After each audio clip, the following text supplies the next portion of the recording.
ایک بار حضرت رابعہ بصری کے یہاں 5 درویش حاضر ہوئے۔ اتفاق سے وہ کھانے کا وقت تھا۔ حضرت رابعہ بصری نے اپنی خادمہ کو الگ بلا کر پوچھا کہ مہمانوں کی توجہ کے لیے گھر میں کچھ کھانے کو ہے؟ خادمہ نے بتایا کہ صرف 1 روٹی موجود ہے۔ حضرت رابعہ بصری نے فرمایا کہ 1 روٹی سے کیا ہوگا، مہمانوں کے حصے میں ایک ٹکڑا ہی آئے گا۔ یہ کہہ کر آپ مہمان درویشوں کے پاس تشریف لے آئیں۔ ابھی تھوڑی دیر ہی گزری تھی کہ ایک سوالی نے در پر صدا دے دی۔ حضرت رابعہ بصری نے فرمایا کہ وہ روٹی اس ضرورت مند کو دے دو جو دروازے کے باہر کھڑا ہوا ہے۔ خادمہ نے آپ کے حکم کی تعمیل کی اور حضرت رابعہ بصری مہمانوں کے ساتھ مصروف گفتگو ہو گئیں۔ کچھ دیر کے بعد خادمہ حاضر ہوئی اور اس نے عرض کیا کہ ایک شخص کھانا لے کر آیا ہے، کتنی روٹیاں ہیں؟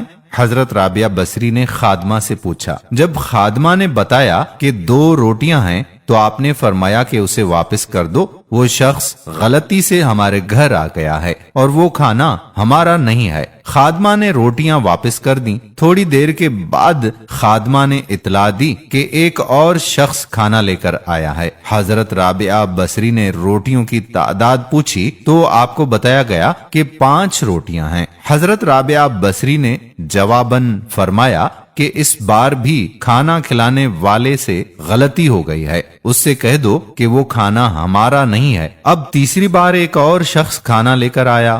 پھر جب خادمہ نے آپ کو بتایا کہ 11 روٹیاں ہیں تو حضرت رابعہ بصری نے مسرت کے لہجے میں فرمایا کہ ہاں، یہ کھانا ہمارا ہے، اسے قبول کر لو۔ خادمہ نے کھانا لا کر درویش مہمانوں کے سامنے سجا دیا۔ پھر جب درویش کھانا کھا چکے تو ایک مہمان نے عرض کیا کہ 3 مختلف اشخاص کھانا لے کر آئے، 2 افراد کو آپ نے واپس کر دیا مگر تیسرے شخص کے لائے ہوئے کھانے کو قبول فرمایا۔ آخر یہ کیا راز ہے؟ تو حضرت رابعہ بصری نے درویشوں کو مخاطب کرتے ہوئے فرمایا کہ حق تعالی فرماتا ہے کہ دنیا میں 1 کے بدلے 10 اور آخرت میں 70 دوں گا۔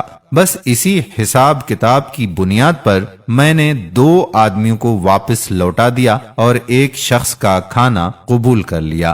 میں نے اللہ کی راہ میں سوالی کو 1 روٹی دے کر رضا کے عالم سے ایک سودا کیا تھا۔ پھر جب ایک شخص 2 روٹیاں اور دوسرا 5 روٹیاں لے کر آیا تو میں نے جان لیا کہ یہ حساب درست نہیں ہے۔ تیسرا شخص 11 روٹیاں لے کر آیا تو میں نے کسی تردد کے بغیر قبول کر لیا کہ یہ آئین کے مطابق تھی اور دینے والے کی شان رضا کو ظاہر کر رہی تھیں۔ 10 روٹیاں میری 1 روٹی کے بدلے میں تھیں اور جو روٹی میں نے اس سوالی کو دی تھی اللہ تعالیٰ نے وہ بھی واپس کر دی تھی۔ حضرت رابعہ بصری کی صبر و قناعت اور توکل کی شان دیکھ کر تمام درویش حیرت زدہ رہ گئے۔ ناظرین گرامی، مایوس وہ ہو جاتا ہے جو اللہ پر یقین نہیں رکھتا اور محروم وہ ہوتا ہے جو نعمتوں کا شکر ادا نہیں کرتا۔ اللہ تعالی ہمیں بھی حضرت رابعہ بصری جیسی بصیرت نصیب فرمائے، آمین۔ تمام دوست جن کو یہ ویڈیو پسند آئی ہو کمنٹس میں اس ویڈیو کے بارے میں لکھ لیجئے گا